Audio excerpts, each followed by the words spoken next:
The classroom should have been safe. Sarali laughed at a private joke and turned to her friend with a grin. Hello. The word hadn't fully formed before the room's AI flagged it. The alarm screamed through the speakers. Guards burst in, their presence an answer to a crime no one understood. Wait, it's just a word. Let me go. They didn't. Her wrist was clamped in mag cuffs before she could speak again.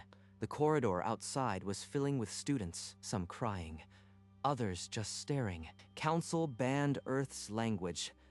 Their own children were already fluent. She was dragged past the art room, past the mural she'd helped paint, past everything that mattered. Her offense, speaking English. Her punishment, a question that would shake the council to its core. 72 hours earlier, in the Grand Council chamber on Unity Station, Cultural Minister Threlda rose to speak. By authority of this council, I issue Edict 218. Earth Standard English is hereby classified as cognitive contamination, a threat to galactic cultural integrity. Effective immediately, its use in any form is outlawed across all member worlds. Violators will face steep fines and mandatory educational reconditioning. Earth Ambassador Susan Chen sat in the diplomatic section, her face a mask of professional calm. She listened without a single reaction. So it begins. When Threlda's gaze swept the chamber, Susan met it and gave a single, deliberate nod. No objection, no plea. Just a nod that said everything and nothing at once. Threlda dipped her ceremonial pen and signed the edict into law. The ban was absolute. Earth will have no choice but to comply. This is the beginning of the end for their cultural pollution. In 72 hours, the first child would be arrested. The time bomb was already ticking. Within hours, the edict dominated every news feed across the galaxy. In millions of homes, the broadcast was met with stunned silence. A voice from the kitchen broke the quiet. But why? Why? Why is English bad? No one had a good answer. The parents had seen their children learn more from Earth cartoons than from the state curriculum. Meanwhile, in her embassy office, Susan Chen composed a single, measured message to Earth. Edict enacted. No immediate retaliation recommended. She hit send and leaned back. Whatever came next, it wouldn't be Earth firing the first shot. Across the city, in the shadow of Earth's embassy, a teenager stopped at a street corner and reached into their pocket. The Earth flag pin glinted in the light as they fastened it to their collar, right over their heart. A single, silent act. Illegal now. And yet, within hours, it would not be alone. In homes across the galaxy, other children found their pins. The fuse had been lit. In a cluttered bedroom on the 12th ring of the capital, 16-year-old Kale Oren watched the broadcast and felt something snap. They can't ban a language. That's not how culture works. English is part of us now. They can't just erase it. The video hit Earth-based social platforms first. Within an hour, it had been reshared across 17 worlds, and then came the flood. Thousands of young aliens posting English lyrics, English jokes, English memes, each one a deliberate violation. In her office, Threlda's aide presented a preliminary report of minor but widespread violations. Adolescent noise. It will pass.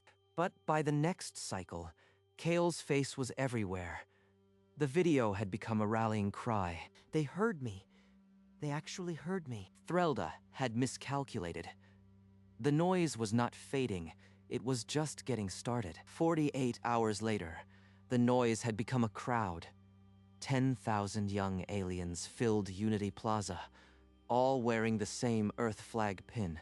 They sang an old Earth pop song, the words in English, a language now illegal on every council world. Language is freedom. Security forces in black riot gear formed a perimeter, but they did not advance. The security commander stared at the sea of young faces. His order to advance died in his throat. Through the comms, his voice was strained. They're just kids, high above, in her office. Threlda watched the feeds. Her aide whispered that crowd control needed authorization. Then authorize it. Clear the plaza. But the order was never given. The security forces held their ground, and the plaza kept singing for the first time. Threlda felt the ground shift beneath her. The children were breaking not just the law, but the will to enforce it. The plaza protest blazed across the galaxy. News anchors spliced footage of children singing with interviews of parents who seemed almost proud. In the corridors of power, Council Representative Oren Vec watched and made a decision. He would not be silent. Minister, my children learned calculus from an Earth cartoon. The Council's own educational modules are dry and ineffective. That does not justify contaminating an entire generation with a foreign thought virus. A virus that taught them problem-solving. If that is contamination, then your curriculum is the disease. Oren's words were not solitary. Across the net, parents posted testimonials, evidence that English content had been their children's best teacher. Threlda's aide presented the growing archive of parent endorsements. The minister stared, silent. This is no longer a children's rebellion. The adults are turning against me. The situation is more complex than I anticipated. The parent paradox was now public. The ban on English had become an indictment of the Council's own cultural offerings. At the 72-hour mark, the children moved as one. A coordinated pulse, carried on human-hosted platforms, ignited the net. 2.1 billion posts appeared simultaneously. A simple phrase, "Hello, my name is each one," an act of defiance. The networks staggered under the weight. Threlda's command center became a wall of screens. Every feed a child whispering their name. We can't. We can't arrest them all. Then Susan Chen's statement appeared on every major feed. She had been waiting. "We observe with interest." 5 words. The entire galaxy read them as a promise and a threat. They planned this. Earth is not just watching. They are orchestrating. But knowing it changed nothing. The ban was dead on arrival. 2.1 billion criminals were just children. The fuse was gone. The bomb had already detonated. Within the hour, Threlda convened an emergency session. The council chamber was a storm of raised voices and slamming fists. Some delegates screamed for mass arrests, others for retreat. The arguments splintered along every fault line imaginable. Enough. We cannot arrest billions. But we can make an example. Target the ringleader, Kale Oren. The order was given. Security forces moved to Kale's school. But by the time they arrived, the building was already aware. Hundreds of students had formed a living wall between the guards and Kale, hands linked. They refused to break. You can't arrest all of us. The security commander hesitated. His orders said one target, but the target was hidden behind 100 unarmed children. The moment stretched into a standoff, broadcast live on every feed. The council's elite enforcement, neutered by a school hallway. Every camera in the galaxy just watched us lose. The security forces withdrew. Kale Oren was now more untouchable than ever. A symbol the council had just anointed. After the failed arrest, Threlda retreated to her office. The silence around her was heavier than the chaos she had left. Then her intelligence aide, Kel, entered without knocking and placed a report on her desk. Intercepted parent messages. What is this? Kel's voice was flat. Private communications. Minister, we pulled them in the last hour. The content is concerning. Threlda began to read. The first message was from a parent on Myrather 3. Let them watch the Earth shows. They learn something, unlike the state rubbish. Another, from a father on Orin Prime. My daughter speaks English better than our ancestral tongue.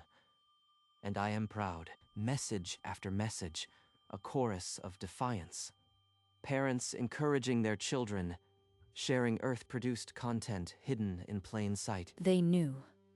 They all knew. How widespread is this? Kel's answer was a number that made Threlda's blood run cold. Over half the adult population had actively endorsed English. The news broke like a blade.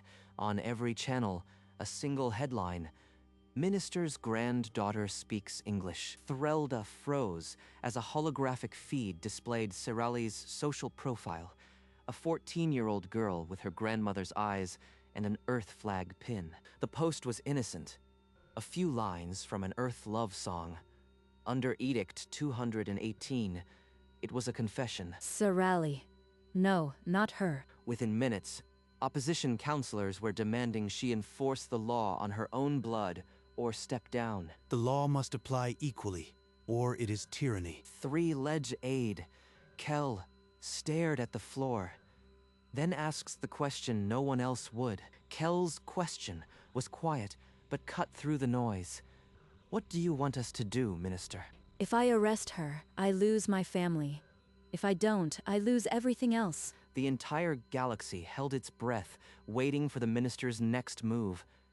An impossible choice hung in the air, heavier than any edict. The footage from Serali's school went live. The entire galaxy watched as security forces closed in on a 14-year-old girl. Serali was pulled from her chair, the Earth flag pin on her collar glinting under the harsh lights. Her protest was drowned by the noise. In her office, Threlda watched the live feed.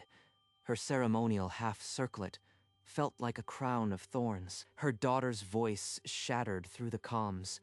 The words were broken. She's 14. Your own granddaughter. How could you? This isn't happening. I didn't order this. But the law was hers. The security forces acted in her name. She had built this machine, and now it had devoured her own blood. On every news channel, the headline transformed.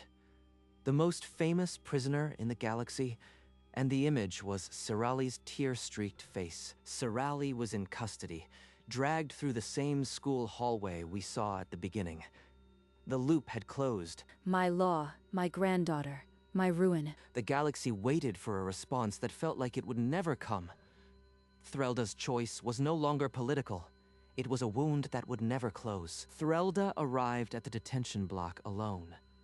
The pale blue light stripped away every illusion of power she had left. Serali sat on the other side of the transparent barrier, her Earth flag pin still on her collar. She looked impossibly young. You gave me this pin, Grandmother. At the Earth exhibit when I was 7. You said it was a gift of connection. Threlda's memory jolted. A crowded hall, the scent of alien spices, and a small hand reaching for the pin in her palm. I speak English because it makes me feel connected to you, and to something bigger than our own world. Is that contamination? Threlda had no answer. Every speech she'd ever given about purity died in her throat. She's not contaminated. She's connected. And I gave her the key. That pin was not a symbol of rebellion. It was a declaration of love, given by her own hand and now worn over her granddaughter's heart. Threlda turned away, her legs unsteady. The most powerful cultural minister in the galaxy could not meet a child's eyes. The political decision was yet to be made, but Threlda's internal war was already lost. The protests outside the council building swelled into a tidal wave. Chants of Free Serali echoed through the capital. Orin Vec took the stage, his voice cutting through the roar. He raised a sign that read, "Language is not a crime," in English. Narrow the ban or repeal it. The people will not accept this attack on our families. In Threlda's private chambers, a priority alert glowed. A motion to dismiss you as cultural minister is being circulated. Threlda stared at the hologram of Serali as a child, the laughter frozen in time. The photo seemed to ask a question she couldn't answer. If I pardon her, I admit the law is wrong. If I don't, I lose my family and my position. Both paths lead to ruin. Outside, the crowd pressed against the barricades, a sea of Earth flag pins and undying defiance. I created this edict to protect our culture, but it is devouring us from within. The motion to dismiss gained 10 signatures in the time it took Threlda to put down the photograph. Time was no longer a luxury. Alone, Threlda whispered to no one, "What have I done?" Her voice was swallowed by the silence of a leader, with no good choices left. The motion to dismiss Threlda reached the council floor.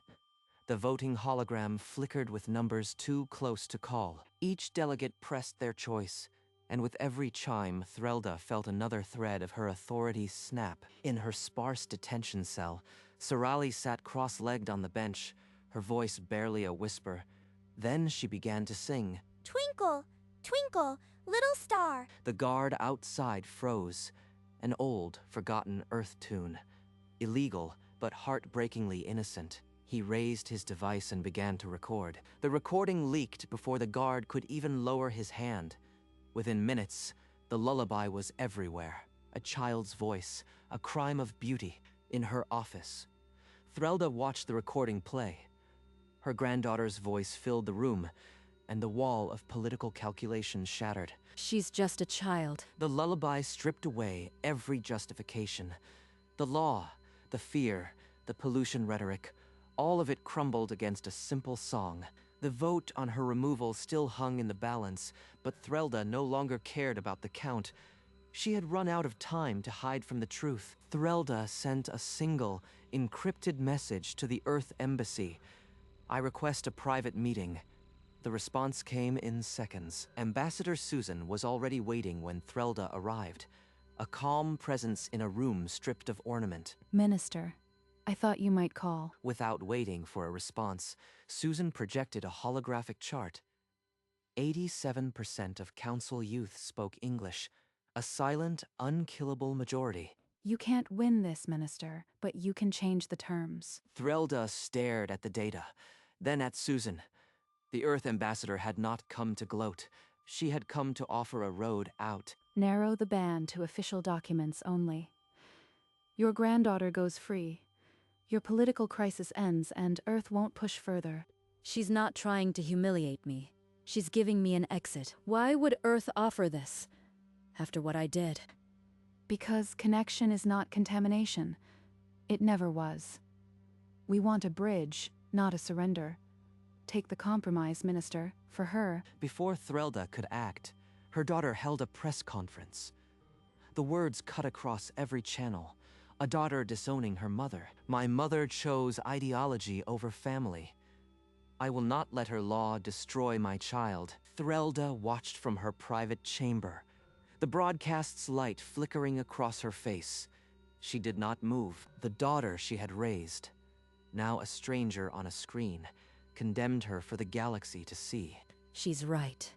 I built this monster. She retreated from the screens to a corner of the room, where a holographic album glowed softly. Photos of Sorali as an infant, as a laughing child. One image caught her. The day she'd given Sorali the pin. The child's grin was uncorrupted by law or legacy. I was so proud of her. Before I forgot what pride really meant. Enough. Her voice was quiet, but it carried the weight of a lifetime's undoing. The choice was no longer a choice. It was a necessity. Threlda walked to the public podium alone. The same chamber that had cheered her edict now watched with raw hope. I pardon my granddaughter, Sorali. And I propose Amendment 218A. English will be restricted to official documents only. Everyday speech would be free again.